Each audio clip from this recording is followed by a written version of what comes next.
has laid upon your heart this morning during our time of open worship.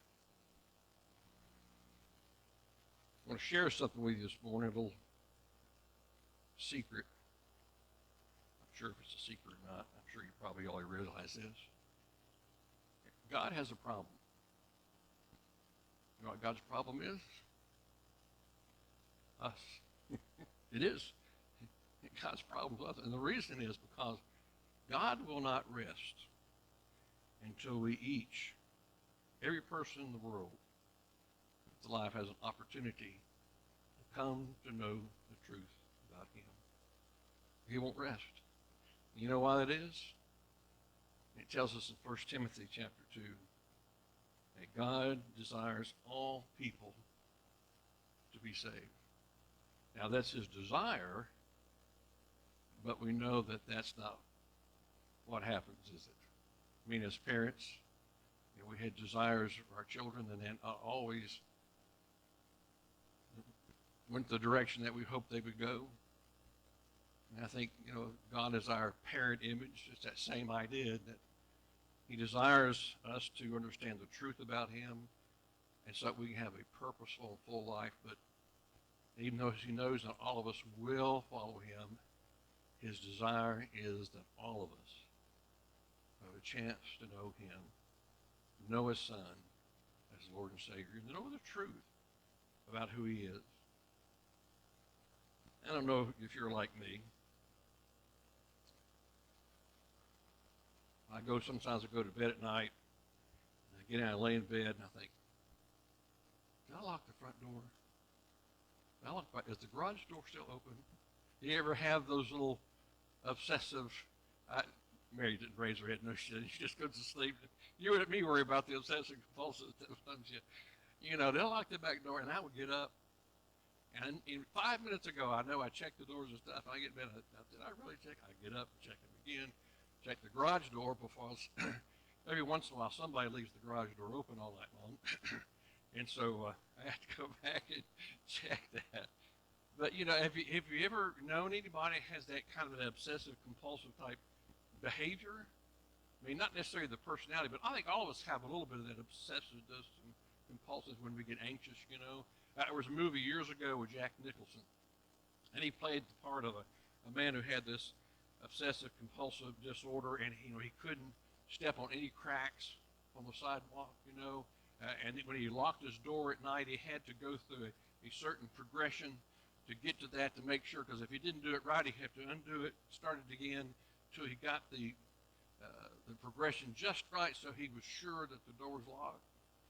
Also, he had this compulsiveness where when he washed his hands, he used 1 bar of soap every time he washed his hands.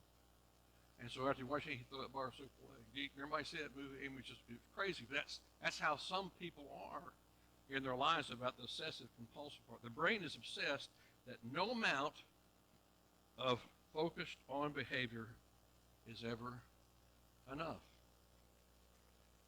Someone who's caught in that grip of obsessive compulsive disorder, they get fixated on one idea, one notion, or one emotion, or one action, and they can't banish it from their minds. Now, many studies have shown that there is a connection. CAT scans have looked at this portion in the brain, and physiologically, one area of the brain seems to get stuck in the on position and refiring the same synapses over and over again, and like a tape loop. And so they know that a lot of this is physiological. It's just psychological, but some of it's based on what's happening to us physiologically. Now, the one group in our world that's taken advantage of the compulsion part of our personality, I think all of us have a little bit of it, are the advertisers, don't they? Because they know that about everybody in this world has a credit card. And what is credit card buying? What is it usually considered? What? Compulsive buying, isn't it? And they know that we have that credit card, and so the advertisers will advertise and make think, you know, I'm just going to get this one thing and charge you, and I'll pay for it later. But they have been so good at it that they somehow get us to buy more clothes, even though our closet's already filled with clothes. Truth? And to buy more shoes, even though we have 40 pairs of shoes or whatever. I might be touching home a little bit to people from that. I don't know. More gadgets, even though we haven't figured out how to use the gadgets that we have. But, we got to have more gadgets.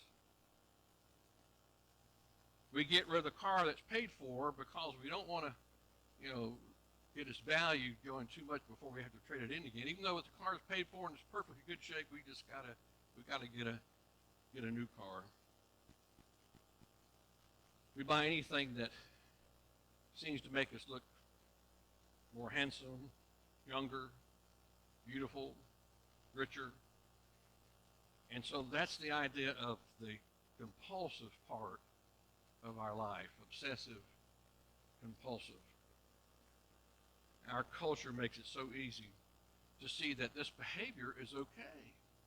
I mean, why else would the advertisers be putting all this together if they didn't think it was okay? It's all right for people to buy compulsion a little bit, even though they have financial program. We have some people have the financial program to help us get around that, help us to learn not to do that. But if we did it in the spiritual world, what happens? If we treated our relationship with God that way, if we had this compulsion, obsession about Him, what would we be seen as? What was the world would make us look like? Unhealthy, wouldn't it? Unbalanced. If we seek God the same way that people seek the obsession, compulsion of material things in the world, if we do it spiritually, people think we're kind of nuts. In our Old Testament lesson today, the prophet Hosea reveals just how obsessive God is for us. So I'm going to read Hosea 11, verses 1 through 11. When Israel was a child, I loved him. Out of Egypt I called my son, but the more I called Israel, the further they went from me. They sacrificed to the Baals, and they burned incense to images. It was I who taught Ephraim to walk, taking them by the arms, but they did not realize it was I who healed them. I led them with cords of human kindness, with ties of love. I lifted the yoke from their neck and bent down to feed them. Will they not return to Egypt? And will not Assyria rule over them because they refuse to repent? Swords will flash in their cities, will destroy the bars of their gates, and put an end to their plans. My people are determined to turn from me. Even if they call to the Most High, He will not by no means exalt them. How can I give you up, Ephraim? How can I hand you over, Israel? How can I treat you like Admah? How can I make you like Zebolim? My heart is changed within me.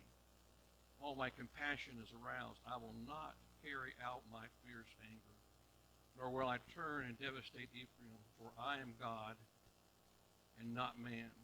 The Holy One among you, I will not come in wrath. They will follow the Lord. They will roar like the lion. When He roars, His children will come trembling from the west. They will come trembling like birds from Egypt, like doves from Assyria. I will settle them in their homes, declares the Lord.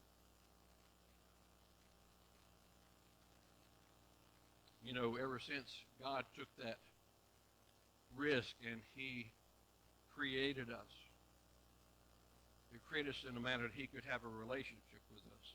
He created us by His own breath. He breathed life into us. God has compulsively stuck with us. He's not let us go. Despite the fact that humans almost immediately disobeyed Him and turned our backs on Him, God is obsessed with finding a way to restore that relationship between Creator and creature. God is obsessed with a ridiculous love for men and women, despite our endless troublemaking, our disobedient behavior, and disappointing ways of life. Hosea's text equates God's obsessive love for our fractured humanity with that of a parent or a child. Now, you've been a parent, or if you are a parent now, you know there are days when you're so glad when your kids are finally in the bed. After the days that you've had with them, those days where anything and everything goes wrong, somehow you finally get in bed and you have a sigh of relief, finally some quiet time. You look down at those quiet, sleeping children, the same kids you yelled at a while ago, the same kids that you argued with and swore that you'd disown them if they did it again. Our hearts are suddenly stirred. And under the power of ridiculously obsessive and obsessively ridiculous love, our own hearts recoil at the thought of anything happening to our children. That's how God looks at us. I believe that. There are some days he would just like to completely do away with us. And at one point he almost did, didn't he? God's obsession with humanity has led him to constantly muddle in human affairs, right? Involve divinity and history, to mix with the riffraff of the earth and the rubble of our disobedience. He's constantly in that. Psychologists would call his obsessiveness and compulsiveness interference. You know what we call it? Faith. God has been faithful to us since the time he created us. We have been the ones that have turned our backs on him. God is obsessed so compulsively about the children of his creation that he simply will not give up on us. And Timothy reminded us of that. God wants us all. He desires us all to come to him. It would be very easy for God just to completely destroy everything, but he loves us so much that he wants us to find a way. He wants to find a way for us to come back to him. God was so obsessed with establishing first contact with us that God made a covenant with Abraham.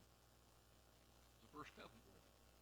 God was so obsessed with reminding us of his divine love that he gave us the rainbow.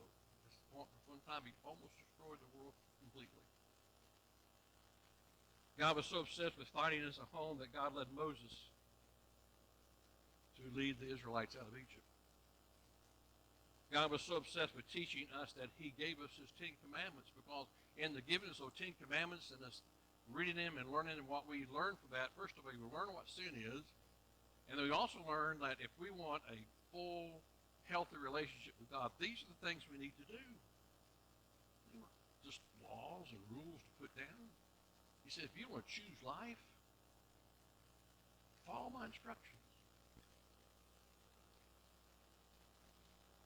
God was so obsessed with guiding us that God called judges and prophets and kings to speak his word. God was so obsessed with us that when we ruined all his plans, he made new ones. God was so obsessed with us that God spent generations warning us to avoid the punishment that was coming. I mean, how many opportunities, how many chances did he give his people to turn back to him? And yet they did not. And how many chances is he going to give us to turn back to him before it may be too late for us? God was so obsessed with us that God devised a plan of restoration and punishment. God was so obsessed with us that God gave us his only begotten Son, that whosoever believed in him would not perish, but have everlasting life. What kind of creatures are we that return such magnificent obsession with either complete disregard or we just give some passing tribute to him? Remember, we just went through the memorials this past week of 9/11. Remember the first Sunday after 9/11? And I wasn't here in this meeting, but the church I was at in Florida, the house was packed. The people who gave him just lip service were so afraid of what was going to happen. They came to church. Didn't last long, you know. But it seems like more and more people just give him lip service instead of true obedience. We obsess about our work, don't we? We obsess about our weight. We obsess about our status in the world, what people think of us. We obsess about our looks. We obsess about our things. And we obsess about our bank account. But all the while, we forget we already have everything that we need. We have the most prized possession of the whole world. Our biggest problem has been solved. Our deepest longings have already been met in our relationship with God through Jesus Christ. Why don't we obsess about God? Why don't we obsess about him? Why do we neglect him in pursuit of multiple of comparatively trivial diversions in our life? You know, and of course, let's face it, a lifestyle of holiness, a lifestyle of a Christian is not easy. You remember Jesus said there are two roads to take. There's that wide road that most people go through, and then there's that narrow road, and he says that few will go to the Father. Well, you know, as Christians, we go through that narrow road, don't we? That's a tough road to go through. It takes a lot of work to go into that subconscious of our mind, the things that we struggle with and deal with, the pain and the sorrow that allow God to come in and heal us because we don't want to tell anyone. We don't even share it with God, but he already knows.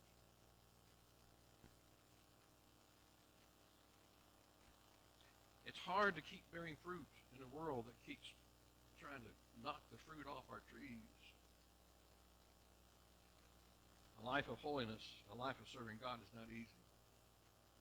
But if God is so obsessed with us and our relationship with him, why aren't we more obsessed about him? So let's ask the question that Hosea, let's ask the question of this message today. If obsessive behavior is the prevailing attitude, how is it that the most magnificent obsession, the one in whom we live and move and have breath in our being, how have we let him slip through the cracks of our lives? Years ago, people who like the contemporary Christian music have heard of Stephen Curtis Chapman. Stephen Curtis Chapman wrote a song many years ago called Magnificent Obsession. And I'm going to share just a couple verses with you here because I think it speaks to every one of us. Where we've been, maybe where we are, and hopefully maybe not where we're going to be. This is how it goes. It says, Lord, you know how much I want to know so much. In the ways of answers and explanations, I have cried and prayed, and I still seem to stay. I stay in the middle of life's complications. All this pursuing leaves me feeling like I'm chasing down the wind, but now it's brought me back to you again, and I can see you again. I can see again. This is everything I want. This is everything I need. I want this to be one consuming passion. Everything my heart desires. Lord, I want it all to be for you, Jesus. Be my magnificent obsession. So capture my heart again. Take me to depths I've never been in the riches of your grace and your mercy. Return to me to the cross. And let me be completely lost in the wonder of your love that you've shown me. Cut through these chains that tie me down to so many lesser things that all my dreams fall to the ground until this one remains. You are everything I want. You are everything I need. I want you to be my one consuming passion. Everything my heart desires, Lord, I want it all to be for you. I want it all to be for you. in our life, in our world, there is only one thing worthy of our obsession. Only one thing, and that's God. And we need to figure out how we can make him our obsession and our passion in our life so we can push away the things that just don't need to be in our path. Push away the things that keep us from him so that we can have that connection, that relationship that he so desires for us. He desires each one of you to know the truth. He wants each one of you to be saved. That's his obsession. That's his passion. Ours ought to be to make him number one, first in our life. Let's pray.